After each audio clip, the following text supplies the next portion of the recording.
సర్లే అయ్యగారు నేను బట్టలు ఇప్పండి, బట్టలు ఉతికేస్తాను, స్నానం చేయండి, బట్టలు ఉతికేస్తాను, మీరు స్నానం చేసేమని. స్నానం చేశాను.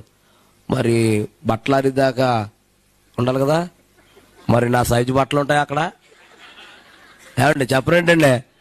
అప్పుడు వాళ్ళ ఆయన గారు, ఆ సుశీల్ గారు అన్నారు, మా ఆయనకి సొక్కా ఎట్టుకొచ్చానండి. వాళ్ళ ఆయన ఇలా చాలా ఎత్తు, ఇలా చూడాలి వాళ్ళ ఆయన్ని, అంత పొడుగు సొక్కా అట్టుకొచ్చిందండి. ఎక్కడి నుంచి చెప్పండి? అయ్యగారు మా ఆయన సొక్కా ఎత్తాను, ఆరిదాకి ఇది వేసుకోమంది. ఏది అది వేసుకుంటే ఎలా ఉంటుంది నాకు?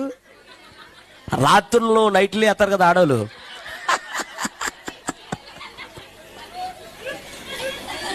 ఏంటి ఆవిడ వెళ్ళిపోయిందా? మీ పాప వెళ్ళిపోయిందా?